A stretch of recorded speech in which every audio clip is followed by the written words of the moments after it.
안녕하세요. 저는 동네에서 하수구나 싱크대가 막혔을 때 도움을 드리는 작업자입니다. 제가 하는 일을 들으면 처음에는 다들 어떻게 그런 일을 하냐고 놀라는데요.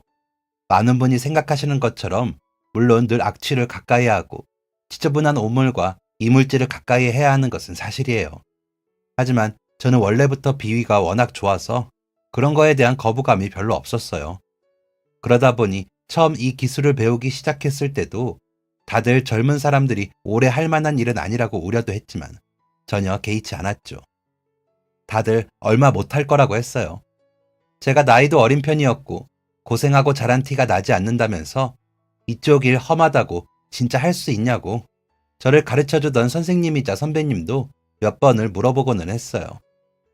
현장에 데리고 나가실 때마다 이번 현장은 어떤데 아마 상황이 어느 정도일 거다. 진짜 괜찮은 거 맞냐고 하시면서 몇 번이나 물어보시고는 하셨는데요. 웬만하면 다른 사람들이 눈살을 찌푸리는 곳들도 저는 성격이 워낙 둔한 탓인지 별로 힘들어하지 않았어요.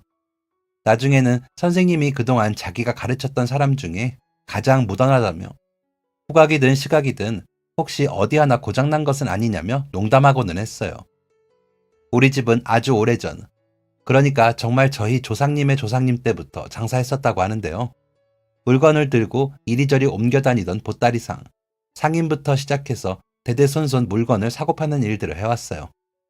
그래서 저희 아버지께서는 저도 다른 가족들이 그랬던 것처럼 장사를 했으면 하는 마음이 있으셨는데요. 아버지가 하는 사업을 물려받기를 원하셨지만 아쉽게도 제가 고등학생쯤 하시던 사업이 잘 되지 않아 접어야 했기에 물려받을 것이 없었죠. 그리고 아버지께서 물려주신다고 했어도 저는 아마 하지 않았을 거예요. 물건을 사고 팔거나 장사를 하는 수완은 전혀 없었거든요. 그러다 보니 어릴 때부터 가게에 데리고 가 늘 뭐라도 하나 알려주려고 하셨지만 관심이 없던 저는 진작에 장사하겠다는 생각은 접었었어요. 그리고 고등학교를 졸업하자마자 배우기 시작했던 것이 바로 하수구 기술이었는데요. 그러면 왜 하필 하수구일까 하는 궁금증이 있으실 것 같아요. 물론 제가 비위가 워낙 좋으니까 이런 장점을 살릴 수 있겠다 싶어 시작한 것도 있는데요. 그 외에도 저에게는 하나의 계기가 있었어요. 아마도 중학생쯤이었을 거예요. 중학생이었는지 초등학교를 막 졸업했을 때였는지 정확하게 기억나지는 않네요. 엄청나게 무더운 여름이었는데요. 아버지가 운영하시던 사업장 중 한 곳에서 갑작스럽게 화장실의 물이 제대로 내려가지 않고 하수구가 역류하는 일이 있었어요. 화장실의 바닥에 물이 찰랑거릴 정도로 문제가 엄청 심각했는데 다들 나름대로 해결해 보겠다고 들어갔다가 실패하고 나왔죠. 저희 아버지를 포함해서 일하던 대부분의 남자 직원들이 가슴을 한껏 부풀려서 에이, 뭘 이런 걸 가지고 제가 한번 해볼게요. 라며 큰 소리를 탕탕 치면서 들어갔다가 다들 땀만 뻘뻘 흘리고는 고개를 저으면서 나오더라고요. 방학이라 학교에 가지 않고 아버지의 사업장에 놀러와 있던 저는 그 모습을 보고 큰 공사라도 해야 하는 거 아닐까 하는 생각을 하고 있었는데요. 이렇게 많은 사람이 손을 써봤지만 해결되지 않았다면 아마도 이건 화장실을 다 부수고 새로 만들거나 해야 하는 게 아닐까 하는 생각이 들더라고요. 결국 해결이 되지 않아 어떤 전화번호로 도움을 청하게 되었는데요. 하수구 막힘, 싱크대 라는 글씨가 크게 쓰여 있는 스티커를 보고 연락하더라고요. 그러자 한 30분, 1시간 정도가 지나서 아저씨 한 분이 오셨는데요. 어두운 색 작업복을 입고 가방에 이런저런 짐들을 챙겨 너무 크지 않은 트럭을 운전해서 오셨더라고요. 그리고 무슨 문제인지, 어디가 문제인지 물어보시더니 잠시 살펴보겠다며 화장실로 들어가셨어요. 한참을 이리저리 둘러보시던 그분은 변기 아래쪽의 배수관 안쪽에 문제가 발생한 것 같다고 하셨죠. 그리고 배관 안쪽을 더 살펴봐야겠다며 트럭에서 장비를 가지고 오셨어요. 변기를 번쩍 들어올리자 그 안으로 좁은 구멍이 있더라고요. 그리고 기기를 사용해서 안쪽을 살펴보시더니 잠시 후에 안쪽으로 석회가 쌓여서 생긴 문제로 보인다며 이것만 제거하면 예전처럼 다시 잘 될 거라고 하셨어요. 워낙 더운 여름날이다 보니 저희가 실내에 에어컨을 틀어두었지만 화장실을 살펴보면서 땀을 주르륵 흘리시더라고요. 그런데 불쾌한 표정도 싫은 소리도 한번 하지 않고 냄새나는 화장실을 들어가 거침없이 작업을 하시는 모습이 어린 제 눈에는 굉장히 멋있었어요. 그리고 다시 장비를 가지고 들어가서 한참 배관 안쪽에 석회를 없애기 위해 작업을 하셨는데요. 이마에서 땀이 뚝뚝 떨어지고 화장실 하수구에서는 구리구리한 냄새가 났는데도 작업만 열심히 하시더라고요. 그동안 불편했던 부분을 고쳐주셔서 그런지, 아니면 많은 어른들이 들어갔다가 실패한 일을 해결해 주셔서 그런지 그분의 주변으로 반짝반짝 빛이 나 보이면서 정말 멋지다, 너무 멋있다, 나도 저런 사람이 되고 싶다 라는 생각이 들었어요.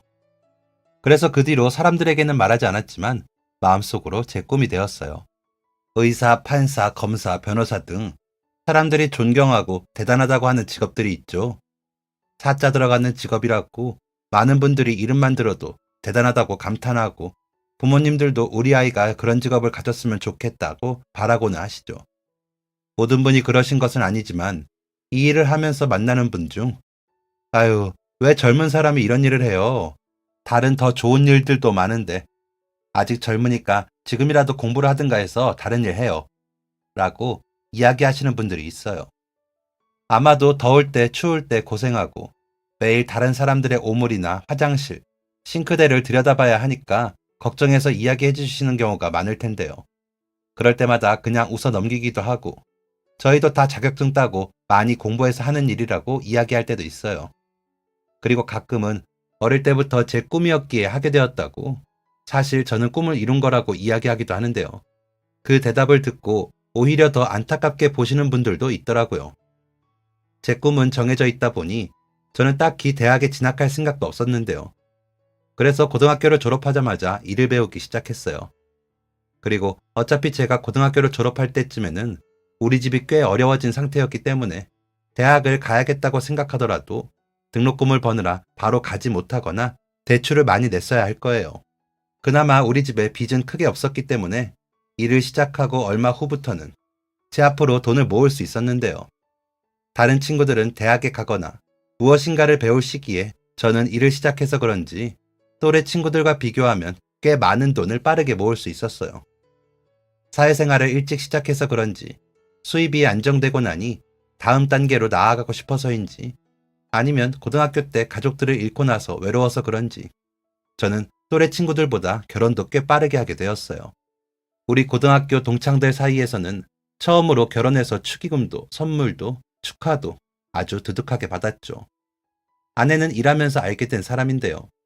어느 날 싱크대가 막혔다고 해서 뚫으러 갔는데 겉으로는 깔끔해 보이던 원룸이 속 안의 배관은 아주 엉망진창이더라고요.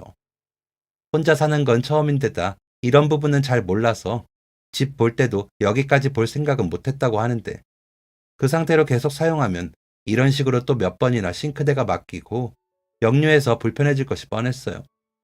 그러다 보면 저야 주기적으로 수입이 생기니 좋겠지만 그분 입장에서는 계속 돈이 들게 되잖아요. 이제 막 사회생활 시작했으면 한 푼이라도 아낄 수 있는 게 좋을 텐데 제 수입 걱정보다 이런 불편을 겪으실 그분의 상황에 마음이 좋지 않더라고요.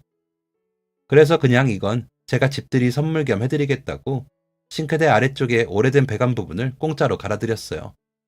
그리고 더 오래 잘 관리할 수 있는 방법들도 이것저것 알려드렸죠. 그런데 그 후로 그분이 종종 연락하시더라고요. 그날 작업이 끝나고 나서 오늘 너무 감사하다고 메시지를 하시더니 그 후에도 종종 오늘은 날씨가 좋다거나 비가 오니 우산을 챙기라거나 하는 연락을 보내고는 했어요.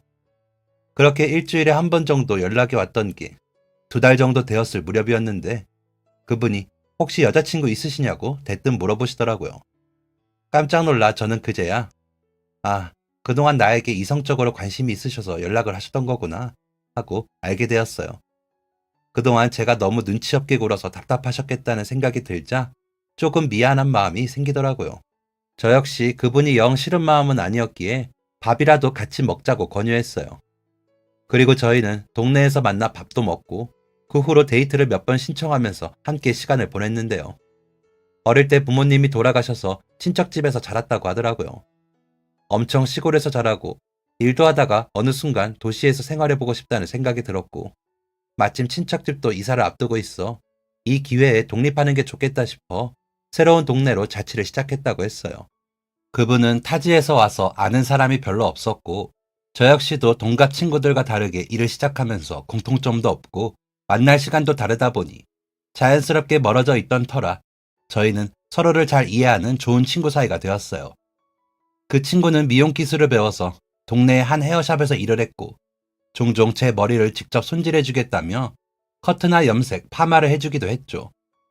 저희는 그렇게 가까이 지내면서 연애하다가 아직 이르기는 하지만 서로 좋아하고 둘 다 안정적인 일자리도 있고 안 될 게 뭐 있겠냐 하며 24살에 결혼했습니다. 그 친구는 고등학교 때부터 일해서 모아둔 돈이 꽤 있었기에 결혼하는데 별다른 어려움은 없었어요. 저희가 모아둔 돈으로 쓸 수 있는 만큼만 투자해 결혼식을 열었고 저는 부모님으로부터 물려받은 작은 주택이 있었기에 집도 걱정이 없었죠. 조금 오래되고 낡기는 했지만 저희 부모님도 저도 관리를 워낙 잘해서 내부는 예쁘고 튼튼했어요. 이제 가정이 생겼으니 더 열심히 일하면서 돈을 벌었고 세상에 의지할 데가 없다고 생각했는데 가장 가까운 내 편이 생기니 훨씬 생활이 안정적으로 변하더라고요. 저희는 서로 의지하면서 쉬는 날에 함께 영화도 보고 여행도 다니고 이 세상에 혼자 남겨졌다는 외로움을 보듬어 주었어요. 그리고 결혼한 지 2년쯤 되었을 때 우리 가족에게는 또 다른 가족이 찾아왔어요. 결혼만으로도 세상이 이렇게나 행복한데 아이가 생긴다는 것은 어떤 것일까 싶더라고요. 아내도 빨리 자식을 낳고 가정을 꾸리고 싶다는 생각이 있었기에 저희는 망설임 없이 아이를 낳기로 결심했어요. 그리고 건강한 아들이 세상에 태어났어요. 아들이 태어나고 나니 세상 보는 눈이 완전히 달라졌어요. 어떤 풍경이든 아이가 있으니 훨씬 밝아 보이고 특별할 것 없다고 생각했던 우리 집도 아이가 있다는 것만으로 생기가 넘치는 듯 했어요. 결혼 후 아내도 저도 둘만으로 행복했지만 그 사이에 아들이 끼니 그 어떤 영화의 해피엔딩보다 행복해 보였죠. 하루 이틀 아들이 자라는 것을 보는 것만으로도 너무 행복했어요. 우리 부모님도 나를 이렇게 키웠겠다고 하는 생각도 들더라고요.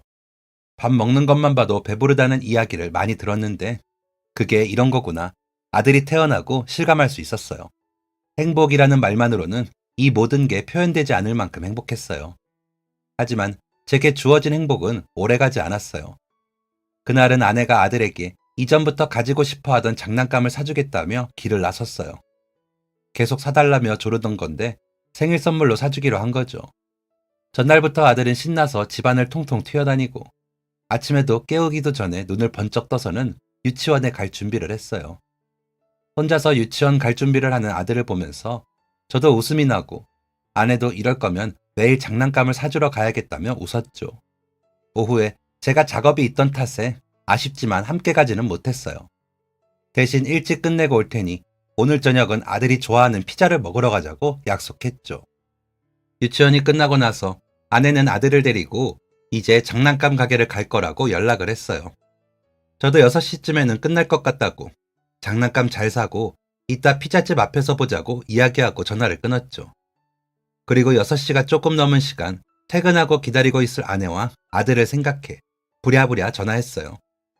전화벨이 한참을 울리는데도 받지 않더라고요. 제가 조금 늦어서 먼저 가게에 가서 주문하고 있나 하는 생각이 들어서 차를 타고 가게로 향하던 길이었어요.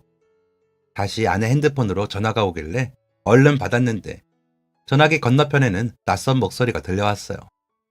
그 낯선 목소리는 병원 응급실이라며 아내와 아들이 이곳으로 호송되었다고 제가 보호자인지 아이 아버지인지 물어보며 얼른 오라고 했어요. 눈앞이 하얘지는데 눈을 벅벅 닦으면서 겨우겨우 병원에 도착했어요. 그리고 안쪽으로 들어가니 병원 안은 분주하고 정신이 없더라고요. 그리고 간호사분이 안내해 주신 곳으로 갔는데 거기에는 얼굴을 알아보기 힘든 아내와 피투성이가 된 아들이 누워 있었어요. 아무런 움직임도 없이 눈을 감은 채 말이죠. 이렇게 피가 많이 났다면 분명 아파서 울고불고 난리가 났을 게 뻔한데 아들은 얼굴을 찡그리지도 울고 있지도 않았어요. 아내 역시 아들이 저렇게 다쳤다면 일어나서 살펴보느라 정신이 없었을 텐데 침대 위 그저 가만히 누워 있었을 뿐이었죠. 그게 정말 이상했어요. 그리고 그 모습에 지금 모든 게 잘못됐다는 것이 느껴졌죠. 사망. 아내와 아들은 둘 다 사망했다고 했어요.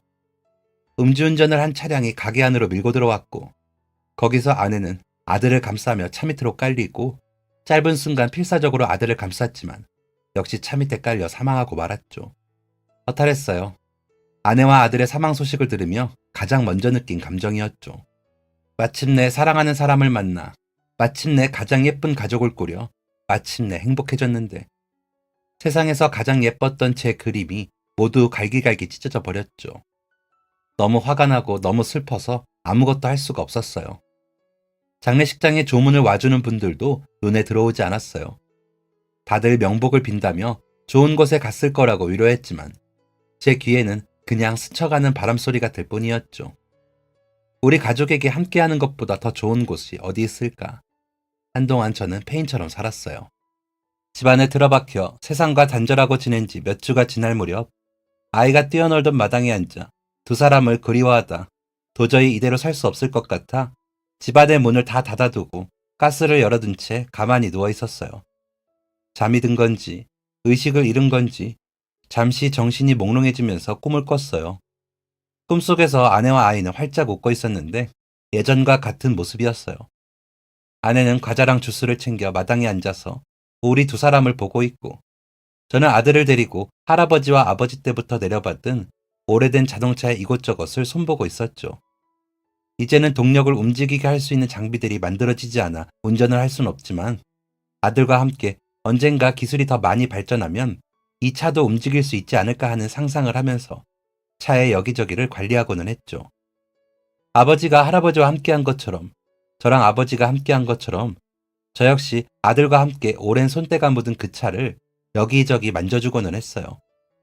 움직이지도 않는 차량에 운전석에 앉아 부릉부릉 운전하는 흉내를 내는 아들을 볼 때면 예쁘고 귀엽기도 하고 제가 어릴 때 아버지와 함께했던 시간이 떠오르기도 했죠. 그렇게 한참 놀고 있으면 아내는 간식 먹고 해 라고 이야기하며 다가와 자연스럽게 뒷문을 열고 타서는 기사님, 저는 공주님 성으로 데려다 주세요. 안전운전 부탁드려요. 하는 농담을 하고는 했어요. 그러면 저희 아들은 네, 예쁜 공주님 제가 데려다 드릴게요.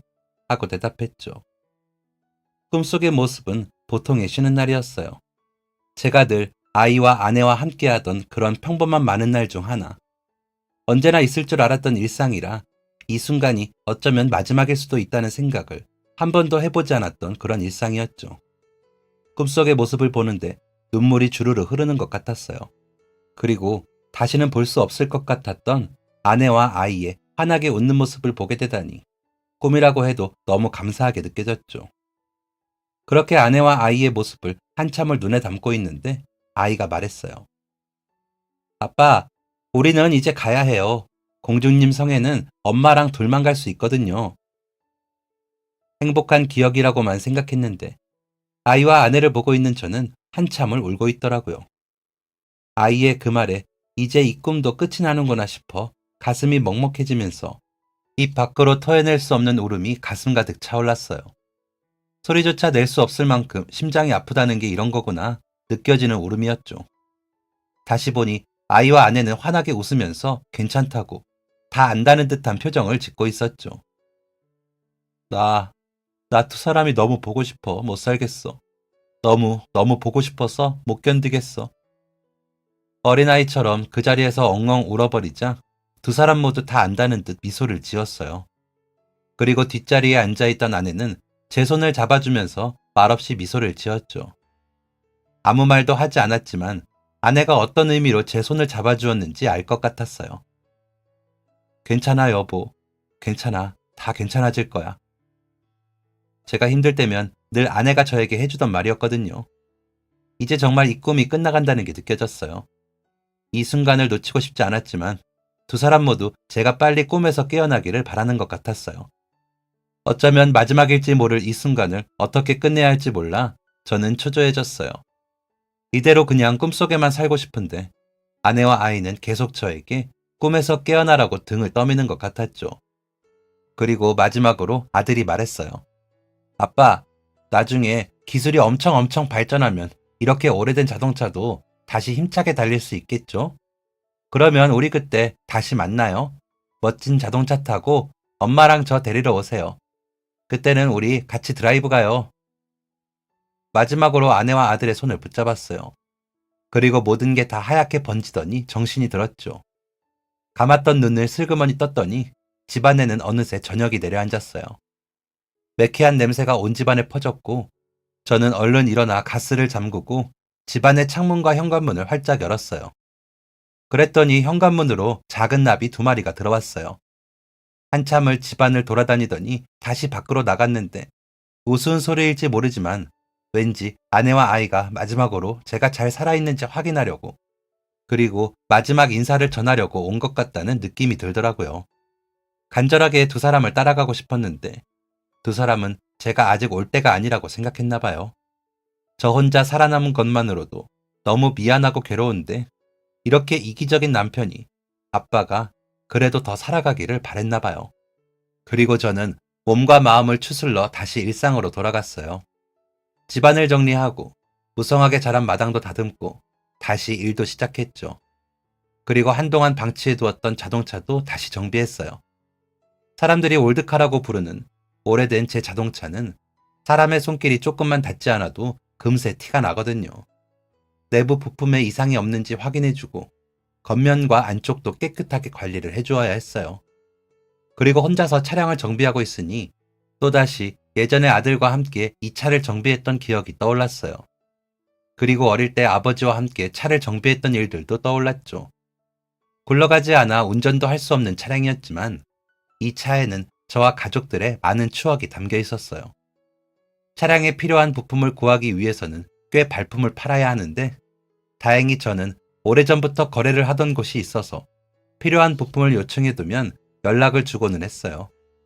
워낙 오래전부터 믿고 거래하던 곳이라 택배로 부품을 보내주고는 하셨죠. 그날도 오랜만에 제가 찾던 부품이 있다고 해서 택배로 언제 발송해줄지 물어보기 위해 연락을 하셨는데 몇 달간 집과 일만 반복하던 저는 오랜만에 외출해야겠다는 생각이 들었어요. 그래서 집에서 차로 30분 정도 거리인 곳까지 직접 부품을 가지러 가기로 했죠. 부품을 가지러 간 김에 사장님과 이런저런 이야기를 나누는데 한 손님분이 들어오셨어요. 사장님께서 무척이나 반가워하며 이야기를 나누더라고요. 어쩌다 보니 저도 인사를 하고 함께 이야기를 나누게 되었는데 그분은 취미로 올드카를 모은다고 하셨어요. 취미로 시작한 일이었는데 예쁘고 비싸고 관리가 잘 된 차들을 모으다 보니 여기저기서 구경하고 싶다고 연락이 오거나 영화나 드라마, 잡지 같은 촬영에 혹시 소품으로 활용할 수 있는지 문의가 이어졌다고 하더라고요. 그래서 자기가 가지고 있던 주택을 개조해서 카페 겸 자동차를 전시해 사람들이 구경할 수 있게 만들고 또 귀한 자동차들은 차고에 모아두고 영화나 드라마 촬영에 필요하다고 하면 비싸게 대여를 해주기도 한다고 하셨어요. 특히 외제차의 경우 예전에 한국에 들어온 수량도 많지 않고 지금까지 관리를 잘하고 있는 차를 찾기가 쉽지 않다 보니 더 돈이 많이 된다고 하더라고요. 이야기를 나누다가 제가 가지고 있는 차를 듣고 사진을 보시더니 눈이 반짝거렸어요. 그러면서 혹시 이 차량 자신에게 팔면 안 되겠냐며 비싼 값을 쳐주겠다고 하시더라고요. 그분 말로는 올드카는 소유하고 있던 사람이 적으면 적을수록 돈이 되는데 특히나 이렇게 거의 한 사람이 쭉 가진 경우라면 더욱 많은 돈이 된다고 했어요. 그리고 꽤 차량 쪽에서도 수요가 많은 차량이라 자신에게 팔면 유용하게 활용할 수 있을 것 같다며 팔라고 부탁하셨죠. 하지만 이 차량은 돈과 상관없이 저에게는 소중한 추억들이 담긴 차량이었어요. 특히나 죽은 아들과 함께하던 추억이 담긴 물품이라 아무리 많은 돈을 주더라도 팔 생각이 없었죠. 저는 그래서 사정을 이야기하고 정중하게 거절했어요. 이 차량에는 돌아가신 저희 아버지와의 기억뿐만이 아닌 세상을 떠난 제 아들과 아내와의 추억이 담긴 물품이기도 하기 때문에 판매는 어려울 것 같다고 말이죠. 그분은 이야기를 듣더니 알겠다고 하시면서 혹시나 생각이 바뀌면 언제든 연락을 주라며 명함을 주셨어요. 그리고 부품을 챙겨 집으로 돌아가던 길이었는데 횡단보도로 웬 남자아이가 툭 튀어나왔어요. 저는 깜짝 놀라 차를 멈춰 세우고 내렸는데 순간적으로 저는 제 아들이 서 있는 줄 알았어요. 저희 아이랑 나이도 비슷한 듯하고 키나 체형도 비슷하고 옷차림이나 이미지가 뭔가 비슷했거든요. 깜짝 놀랐지만 다시 정신을 차리고 보니 다른 아이였어요. 저는 다가가서 괜찮냐고, 횡단보도에서는 갑자기 뛰어나오면 위험하다고 아이에게 이야기해 주었어요. 알고 보니 아이는 고양이가 갑자기 횡단보도로 뛰어가는 바람에 도와주려고 했다고 하더라고요. 보니까 차 앞쪽에 새끼 고양이가 무서웠는지 몸을 바들바들 떨면서 웅크리고 있었어요. 아이의 고양인지 물어보니 그냥 놀이터 근처에 사는 고양이라고 하더라고요. 자기 고양이도 아닌데 목숨이 위험할까봐 도로에 뛰어들다니 아이의 마음이 너무 곱다는 생각이 들었어요. 저는 고양이를 다시 아이의 품에 안겨주고 차를 근처에 주차했어요. 그리고 편의점에서 고양이 밥을 사서 다시 놀이터로 돌아왔죠. 아이와 함께 고양이가 어디 아프지는 않은지 살펴보면서 밥을 챙겨주었어요. 사료를 잘 먹는 모습을 보더니 아이는 신나서 어쩔 줄 몰라 하더라고요. 자기도 늘 간식이나 밥을 챙겨주고 싶었지만 돈이 없어서 한 번밖에 사준 적이 없다고 했어요. 알고 보니 그 고양이는 엄마가 얼마 전 차에 치여 세상을 떠나면서 혼자 남겨졌다고 하더라고요. 사람들이 마련해준 놀이터 근처의 작은 집에서 엄마 고양이와 살고 있었는데 혼자 집에 남겨진 이후로 몇 날 며칠을 엄마를 찾는지 울었다고 했어요. 아이는 그 모습이 너무 안타까워서 자꾸만 고양이에게 마음이 갔다고 하더라고요. 그 이야기를 듣고 나니 이 작은 아이가 어떻게 이렇게 마음이 고울까 싶었어요. 속이 깊은 아이구나 싶은 생각도 들고 저희 아들이랑 닮아 보여서 더 마음이 쓰이는 것 같았어요. 그래서 저는 앞으로도 아저씨가 종종 고양이 밥을 챙겨줄 테니 같이 놀이터에서 밥 먹이는 걸 도와줄 수 있냐고 물어봤어요. 아이는 잠시 망설이더니 자기는 유치원 끝나면 엄마가 일 끝나는 걸 기다리면서 놀이터에서 논다고 하더라고요. 저는 그럼 내일 또 오겠다고 인사를 하고 아이와 헤어졌어요. 그리고 그 후부터 저는 아이와 함께 놀이터에서 시간을 보내며 고양이 밥도 챙겨주고 이런저런 이야기들도 나누고 가끔은 장난감을 가지고 와서 아이와 놀기도 했어요. 아들이랑 함께 하던 캐치볼을 챙겨 아이에게 물어보니 자기도 공놀이를 좋아한다면서 너무 신나하면서 같이 놀더라고요. 저희는 날이 더우면 앞에 편의점에서 아이스크림도 같이 사 먹고 근처 햄버거 가게에서 햄버거도 사서 놀이터에서 먹고 함께 보내는 시간이 늘어나면서 추억도 점점 늘어났어요. 어느새 저는 돗자리까지 사서 아이와 함께 놀이터에서 간식도 나누어 먹고 한쪽에서는 새끼 고양이의 밥도 주게 되었죠. 아이와 시간을 보내는 동안 아들 생각이 많이 났어요. 마치 아들과 미처 다 채우지 못한 추억들을 이렇게라도 보내는 것 같았어요. 생판 남의 아이였지만 아들과 닮아서 그런지 어딘가 모르게 정이 갔어요. 시간이 지나고 추억이 쌓일수록 마음도 깊어졌어요. 마치 제 아들 같은 생각이 들 정도로 저희는 어느새 부자 사이처럼 친해졌죠. 들어보니 아이도 아버지가 없다고 했어요. 자기가 4살쯤 아버지가 사고로 돌아가셨다고 하더라고요. 너무 어릴 때라 많은 기억이 나지 않지만 저랑 놀았던 것처럼 아버지가 야구공을 던져주고 자기가 잡아서 가져다 주었던 기억이 난다고 했어요. 이 놀이터에도 원래는 아버지랑 자주 왔던 곳이라 집에서 조금 떨어져 있는 곳이긴 하지만 얼마 있지 않은 아버지와의 기억을 잊어버리기 싫어서 매일 온다고 하더라고요. 아버지 이야기가 나올 때마다 엄마가 너무 슬퍼하는 것 같아 궁금한 게 있어도 제대로 물어볼 수 없다고 했어요. 그래서 늘 아버지에 대한 궁금증이나 그리움은 혼자만 간직한다고 하더라고요. 그 이야기를 들으니 뭔가 저랑 같은 아픔을 갖고 있다는 생각이 들었어요. 저에게는 아들이, 아이에게는 아버지가 없다는 공통점이 저희를 더욱 가깝게 만들어 주었어요. 어느새 아이와 함께 시간을 보낸 지도 반년이 훌쩍 넘었어요.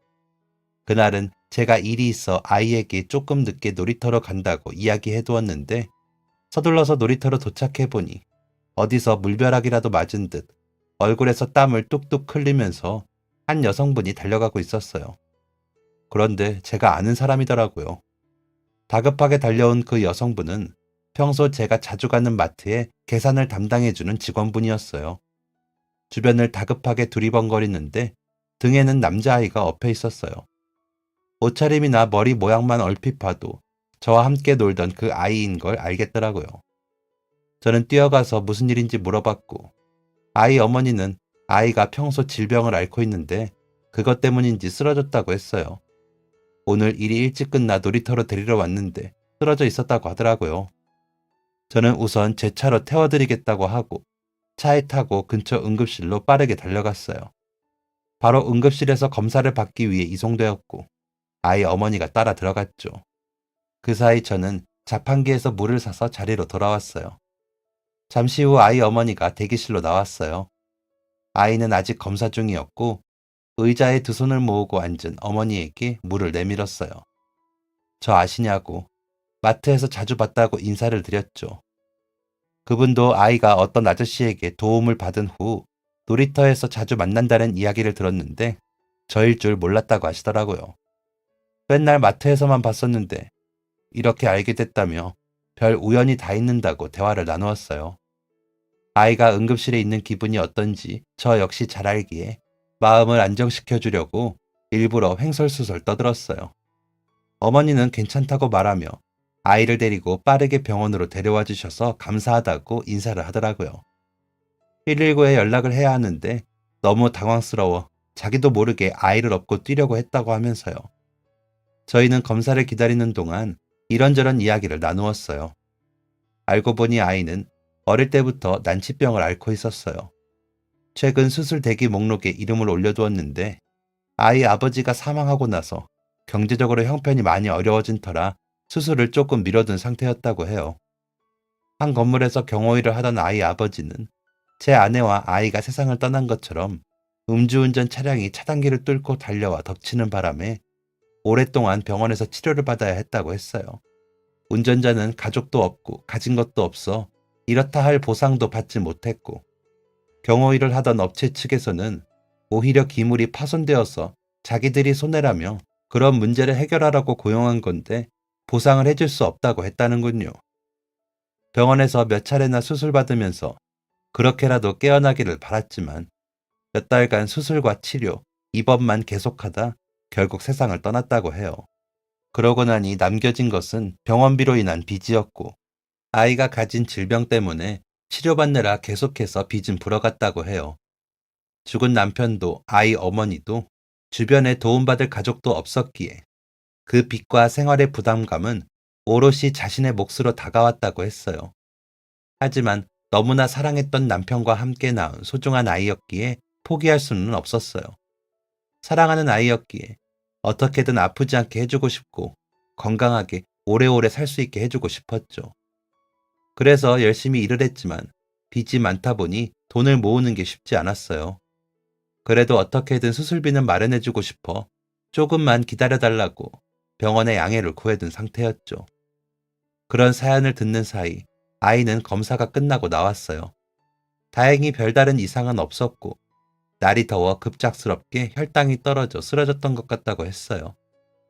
그제서야 안심이 된 듯 아이 어머니는 안도의 한숨을 쉬었고 다시 의사 선생님과 이야기를 나누었어요.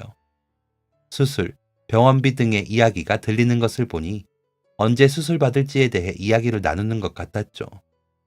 저는 조용히 아이가 오늘 받은 검사비와 진료비를 결제했어요. 그리고 아이에게 다가가 괜찮은지 물어보았죠. 아이는 아프지 않은데 병원에 왔다면서 쑥스러운지 머리를 긁적거리더라고요. 그 모습까지 영락없는 제 아들 같아서 아들이 생각났어요. 잠시 후 어머니는 다가오더니 혹시 병원비를 결제했냐고 물어봤어요. 저는 그냥 또래의 아들이 있어서 생각나는 마음에 결제했다고 부담 갖지 말라고 이야기를 드렸죠. 나중에 기회되면 커피라도 한 잔 사달라고 말하고 혹시나 병원비를 취소하라고 하실까봐 급하게 아이에게 내일 보자고 인사를 하고 병원을 빠져나갔어요. 그리고 나가는 길, 혹시 아이가 수술 받으려면 수술비와 병원비가 대략 어느 정도 되는지 간호사분께 여쭤봤는데 생각보다 어마어마한 비용이더라고요. 아무래도 난치병이라 많이 하는 수술도 아닌데다가 수술 후에도 입원을 한동안 해야 하기 때문에 만만치 않은 비용이었어요. 간호사분이 사실 지금 수술을 빨리 해야 한다고 미루면 미룰수록 다른 신체 기능에까지 영향을 줘서 후유증이나 합병증이 심해질 수 있다고 하더군요. 집으로 돌아가 곰곰이 생각을 해보며 통장에 남은 잔액을 살펴봤어요. 제가 가진 금액이 조금 모자라더라고요. 이대로 두면 아이가 위험할 수 있지 않을까 생각이 들면서 혹시나 제 아들처럼 세상을 떠날까 두려운 마음이 덜컥 들었어요. 그동안 아이와 함께하면서 정도 많이 들고 아들 생각까지 겹치니 마음이 초조해지기 시작하면서 어떻게 돈을 마련해야 할까 고민이 됐죠. 그러다 문득 마당 옆에 올드카가 눈에 들어왔어요.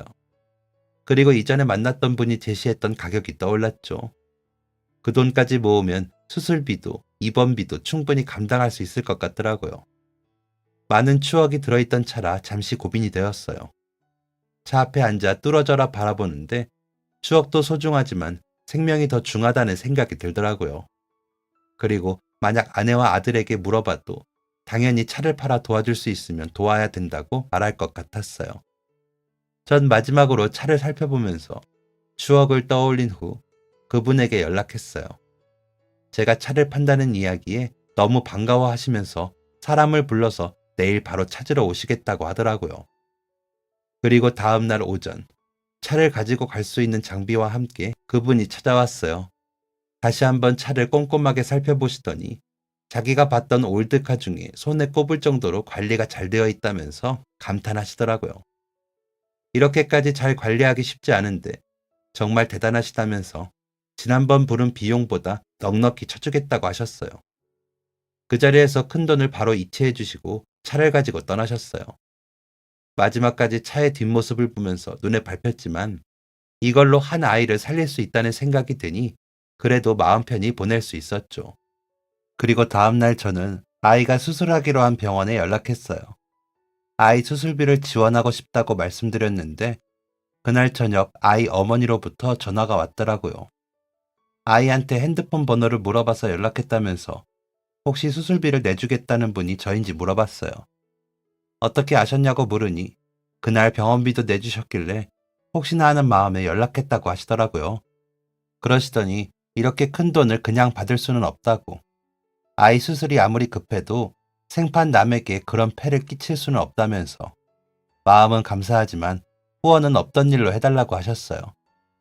저는 아이 어머니에게 만나서 이야기를 나누자고 말했고 저희는 다음날 아이와 함께 식사하기로 했어요. 그리고 식사 자리에서 제가 겪었던 일들을 이야기했어요. 아내와 아이가 불의의 사고로 세상을 떠났고 아드님이 제 아들과 너무나 닮은 데다가 함께 시간을 보내면서 떠난 아들을 다시 만나게 된 것 같아 너무 행복했다고요. 저와 함께 시간을 보내준 아드님에게 정말 고마워 이렇게라도 보답하고 싶었다고. 이미 아들을 떠나보낸 것만으로도 충분히 마음이 아팠는데 저 아이까지 잘못된다면 저는 정말 못 살 것 같다는 이야기도 덧붙였어요. 한참을 이야기를 들으며 그분은 눈물을 보이기도 하고 아이와의 추억을 이야기할 때는 웃기도 했죠. 결국 수술비를 받기로 하고 그 돈은 앞으로 천천히 갚아나가기로 했어요. 몇 년이 되던 자신이 무조건 갚겠다면서 각서라도 쓰자고 하시더라고요. 그 말에 웃음이 나서 그만 웃어버렸어요. 그래서 저는 아내도 없고 아이도 없어 그렇게 큰 돈 급하지 않다고 각서까지 필요 없다고 이야기했죠. 식사를 마치고 저희는 아이를 데리고 주변 공원을 산책했어요. 보기에는 이렇게 건강해 보이는데 그런 희소 질환을 가지고 있다니 보고 있으니 마음이 아프더라고요. 그리고 다음 날 바로 수술 일정을 잡았어요. 그렇게 수술 날을 기다리며 병원을 입원해 있는데 갑자기 전화 한 통이 왔어요. 제가 자동차를 팔았던 분이었는데 도저히 궁금해서 안 되겠다며 무척이나 소중한 차라고 들었는데 왜 팔게 되셨냐고 물어보시더라고요. 저는 그동안 한 아이를 우연히 만났던 일과 그 아이가 아주 아파 수술비가 필요하다고 이야기해드렸어요.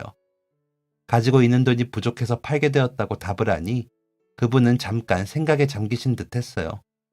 그러더니 알겠다고 말하고는 무슨 병원인지 아이 이름은 무엇인지 물어보더라고요. 나중에 과일이라도 보내주고 싶다면서요. 아이의 짠한 사연을 들으니 마음이 안 좋아서 그러신가 보다 싶어 병원과 이름, 호시를 알려드리고 전화를 끊었어요. 그런데 며칠 후 누군가 대문을 두드려 나가보니 집 앞에 제가 팔았던 차가 다시 와 있더라고요. 이게 무슨 일인가 싶어 얼른 그분에게 연락을 드렸어요. 그냥 차도 아니고 가족의 사연이 담긴 소중한 차량을 남의 아이를 위해서 팔겠다고 하는데 그걸 날름 가져가면 자기만 나쁜 사람이 되는 것 같다고 못 받겠다고 하시더라고요. 제가 곤란한 목소리를 내니 돈 걱정은 말라고도 하셨어요. 알고 보니 병원에 수술비도 내주시고 아이 치료를 위해 1인실까지 예약을 해주셨더라고요. 제가 아이를 위해 차까지 팔면서 발벗고 나선 것을 보고 자신은 그 정도 돈이 충분히 있는데도 취미에나 투자하고 다른 사람을 도우려고 하지 않은 모습이 부끄러워졌다고, 그래서 병원비를 모두 부담하겠다고 하셨어요. 너무 감사해서 저는 몇 번이나 보이지도 않는데 전화기를 들고 고개 숙여 인사를 드렸고, 아이 어머니에게도 이 사실을 알렸어요. 그리고 아이 어머니도 그분에게 다시 전화를 드려 너무 감사하다고, 이 돈은 앞으로 갚아나가겠다고 인사를 전했죠. 덕분에 아이는 무사히 수술을 받을 수 있었어요. 한동안 치료를 받으면서 경과를 지켜봐야 하지만 수술도 성공적이라고 하더군요. 이대로 쭉 경과가 좋으면 앞으로는 정기검사를 받으면서 관리만 해주면 된다고 했어요. 얼마 뒤 무사히 퇴원하고 저는 예전처럼 아이 엄마가 마트 일을 하는 동안 아이를 돌봐주었어요. 놀이터에서 키우던 새끼 고양이도 우리 집으로 와서 키우게 되었죠. 이제 아이가 마당에서 뛰어놀 일은 없다고 생각했는데 아이 엄마가 퇴근할 동안 아이를 집에서 봐주게 되면서 다시 우리 집 마당에 어린아이가 뛰어노는 모습을 볼 수 있게 되었어요. 그 모습을 보니 뭔가 가슴이 벅차오르더라고요. 그리고 예전에 아들과 함께 한 것처럼 차량 정비하는 일도 같이 했어요. 같이라고는 해도 옆에서 수건 하나 들고 차를 닦거나 제가 정비하는 것을 보는 게 전부이긴 했지만요. 아이와 함께하는 시간이 길어지면서 아이 어머니와 함께하는 시간도 길어졌어요. 사랑하는 배우자를 잃고 아이라는 공통점이 있다 보니 저희는 빠르게 공감대를 형성하고 친해질 수 있었죠. 그렇게 지내다 보니 어느새 저희는 가족 같은 사람들이 되었어요. 그리고 이렇게 이왕 가족처럼 지낼 거 그냥 가족이 되자는 제 멋없는 프러포즈에 다행히도 좋다는 대답을 해주었죠. 얼마 후 저희는 결혼식을 올리게 되었는데 어차피 초대할 사람도 별로 없었기에 아이와 함께 해외여행을 다녀왔어요. 두 사람 다 처음 가는 해외여행이라 엄청 들떠하더라고요. 아이는 여건이 신기한지 잘 때도 품에 꼭 껴안고 잘 만큼 설레했어요. 가서 맛있는 것도 실컷 먹고 바다도 보고 수영도 잔뜩 했죠. 그 후 우리 집으로 들어와 다 같이 살게 되었어요. 이 소식을 듣고 자동차를 모으던 부자분께서 축의금이라면서 또 큰 돈을 덥석 주시더라고요. 안 그러셔도 된다고 했지만 일종의 투자라면서 받아달라고 하셨어요. 그리고 투자자님의 뜻에 따라 저는 가지고 있는 차량을 종종 촬영 의뢰가 들어오면 대여를 해주기 시작했는데요. 그분이 의뢰를 받으면 대여비를 저희 둘이 나누기로 했거든요. 저는 워낙 받은 게 많아 그냥 대여해드리겠다고 했지만 앞으로 아이 키우고 결혼 생활 하려면 빚도 빨리 갚아야 하지 않냐면서 이렇게 해야 한다고 하시네요. 그리고 대신 그분이 가지고 있는 올드카의 관리가 필요할 때 종종 찾아가서 도움을 드리고 있는데요. 뭔가 부족한 것 같지만 그래도 나름 상부상조하고 있어요. 수술 받은 후 아이는 쑥쑥 잘 자라고 있고 저랑 아내는 함께 힘을 모아서 빚을 갚아나가는 중이에요. 같은 상처를 안고 있는 사람들끼리 만나게 된 만큼 서로의 상처에 대해 더 많이 이해할 수 있고 보듬어 줄 수 있는 듯한데요. 앞으로도 함께 힘을 합쳐 이 험한 세상을 더 힘차게 살아나가며 아이도 건강하게 잘 키워볼 테니 많이 응원해주세요. 지금까지 사연 들어주셔서 감사합니다. 사연이 재밌으셨다면 구독과 좋아요를 눌러주세요. 감사합니다. 안녕히 계세요.